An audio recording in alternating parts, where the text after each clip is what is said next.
Hello, welcome to A Conversation With, episode 2. Today I'm here with Mr. Bacella. How are you?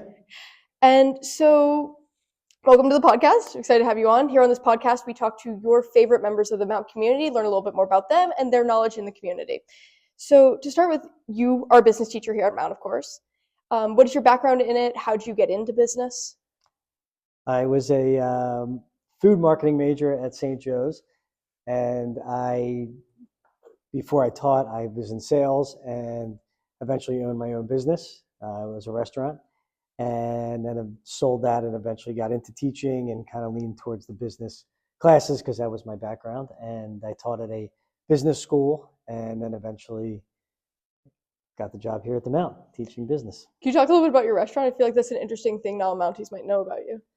So it was a pizza and sandwiches. It was a family business that my grandfather started in the 1950s, and then I eventually took it over in the late 1990s and owned it for about 10 years, and then decided to sell it and teach. That's awesome. And how did you find that love for teaching? Because you very much were not in the teaching world for a while. I think it was just something. I hired a lot of high school aged workers, I guess, but when I owned the business, and I just dealt with them every day, and it was just something I did. I thought I did well, and I liked to do. So it was just something that I thought, I knew I was going to get out of that business, and it was something I wanted to try, and here I am 19 years later. So from there, how did you end up teaching them out? I know you kind of briefly went over it, but can you tell us a little bit more about how you ended up here? I was teaching at a business school, and I was also teaching 8th grade math. And I just was doing that. It was kind of my first job, but then I kept doing it when I first started teaching, but then I did it for almost 8 years. And the Mount, I was looking to get to high school, and I was looking to do business. And I kept looking on, job websites and school websites, and the Mount had a business opening, and I interviewed for it. Here you are, the famous Mr. Bacella. And here I am. And then how long have you been teaching at Mount now? 6 years. Oh, wow. So last year was your 5th anniversary then? Yes, yeah. Nice. So I'm in my 6th year. And then so how did you choose business kind of when you were just as a young kid? Like what was like about business that drew you in? Because I know some kids go to science, some kids go to engineering. What was it about business that you're like, that's what I want to do? I definitely wasn't a science guy. As far as I did okay with it, but I didn't love it. Math, I always did pretty well with. And my family, we owned a business, and I have a brother that's owned multiple businesses. Natural kind of court of progression. That we did, and so that was just the kind of direction that I went. Nice. And then so now recently, with my year, I'll tell you this. So I ended up in your class this year by chance because another class in my roster didn't fit, and they're like, "Well, why don't you take personal finance?" I was like, "That's great. What?" But I did quite enjoy it, and I definitely found it incredibly helpful for me, especially going to adult world, kind of being like, "Oh, now I have to fill out taxes and stuff."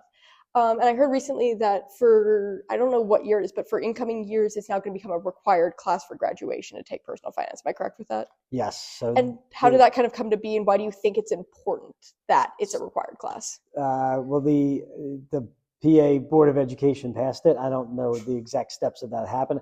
I've been actually pushing for it to be required here for basically since I started, but it was one of those things that wasn't going to happen unless the state required it.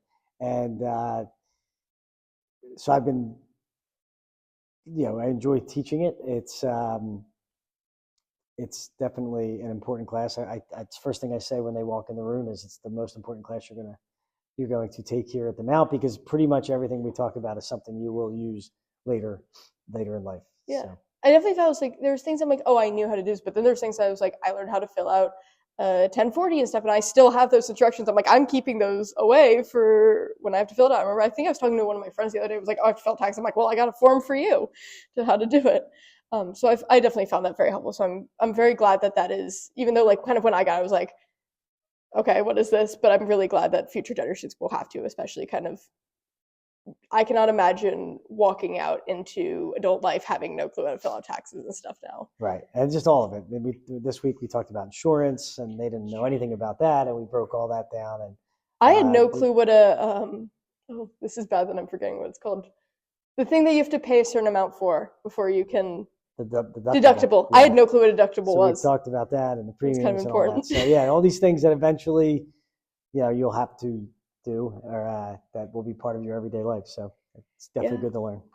And then, so besides um, besides personal finance, are there any other like less taken business courses that you think more people should know about, should take, whether it should be for personal use or you think it's just a really interesting class they should take? Well, I tell everybody that's going to major in business, which is a good amount in this building. A lot of us, a lot of Mounties seem to fall down that they should take accounting because for a couple of reasons. I wish I took accounting. I wanted to. One, they have to take it. If you're any business major, you have to take 2 semesters of accounting. But the other thing is, if you want to go into finance, you can do that out of being an accounting major.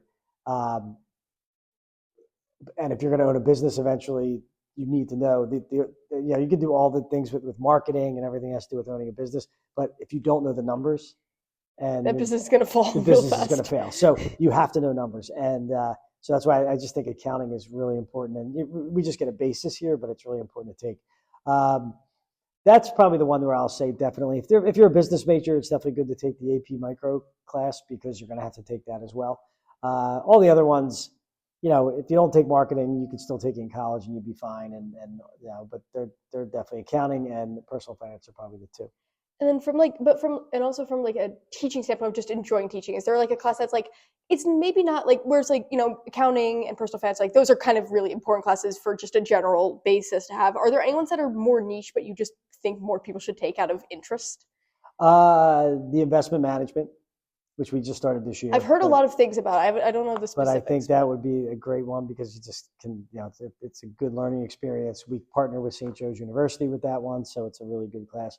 Our girls did really well this year, didn't they? They did. They came in 3rd, yeah. That's awesome. At the investment challenge.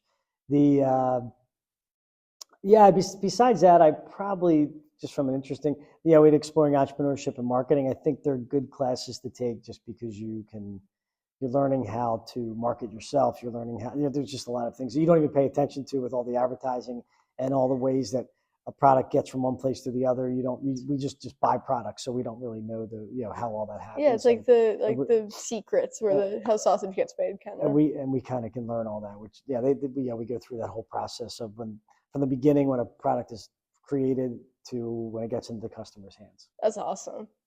And then so, kind of looking more at a worldwide perspective nowadays, recently.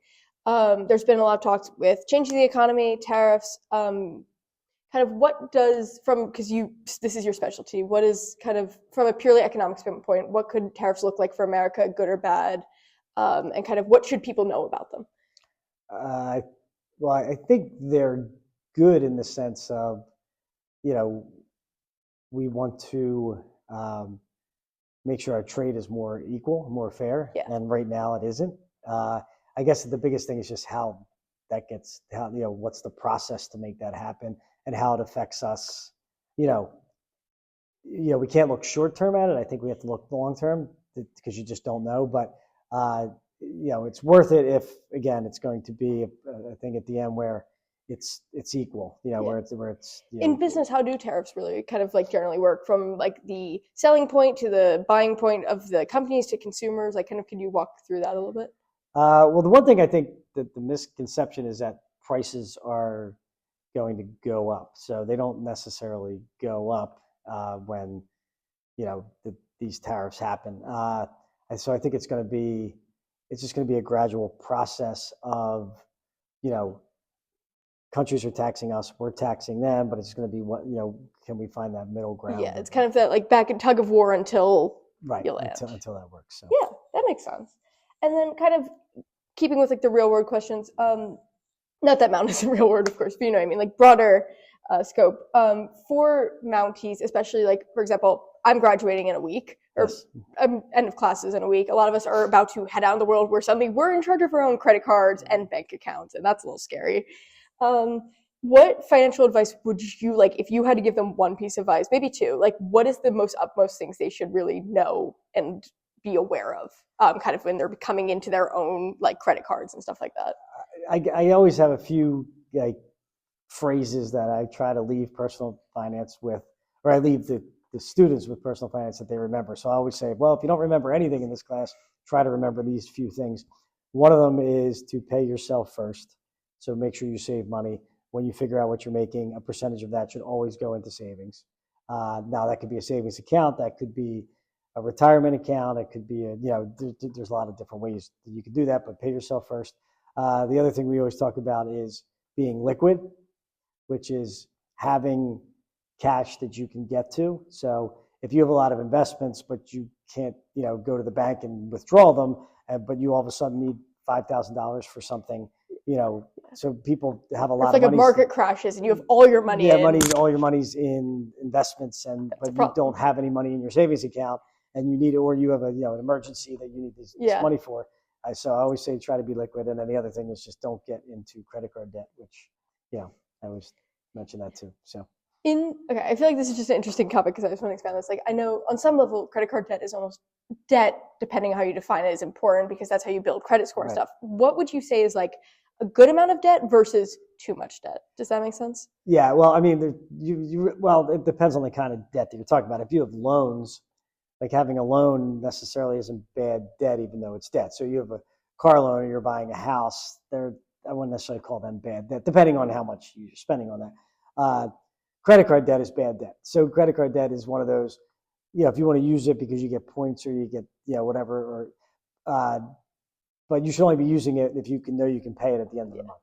So if, to me, I would say you don't really want to have any credit card debt. That's the goal. I mean, I know the average American has about $6,000 in credit card debt. That's frightening, actually. So that, is what it is, but you just want to make sure, you can afford what you're buying. So yeah.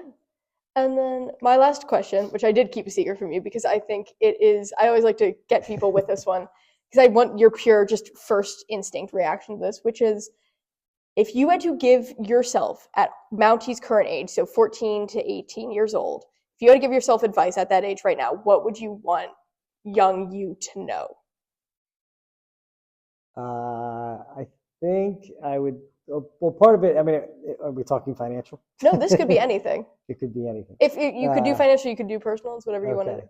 Well, from a personal standpoint, I always say, just, I know this sounds like corny, but you always want to be nice to people.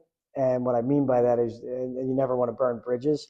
You just never know who you're going to meet later in life. You're never, like I always tell a story of, you weren't so nice to somebody in school or you didn't talk to them at all. You kind of ignored them and all of a sudden you're interviewing for a job 5 years later and it's like their parent or their uncle or somebody. And then they go home and say, oh, do you know this person? They're like, yeah, but they weren't really nice to me. So it's like, I always just say you want to be nice to people. Because you never know where they're going to come back in your life. Like those bridges can come full circle. Yeah, you want to make sure.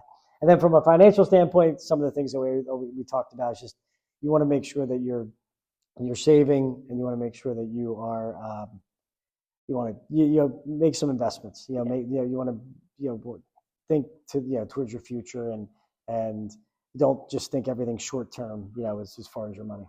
Yeah, and then what is something that you've done in your life? And I mean, this could be a very big thing. This could be a very small thing. What are you the most proud of that you've done?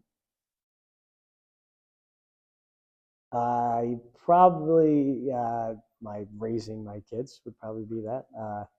Especially when you talk to people and they say, "Oh, I saw your son or your daughter, and they're great," or they're so nice, or they're this or that. So that definitely makes you that you're doing the right thing. So yeah, thank you so much for coming on the podcast. Thank you. This is great. I'll have to make sure I tune in. Yeah, we got one other episode, hopefully a third episode if I can get it scheduled before I graduate. We are recording these episodes a bit last minute. Sounds good. Well, good luck with graduation. Yeah, thank you so much. And I'll see you soon, hopefully. I'll see you. Thank you.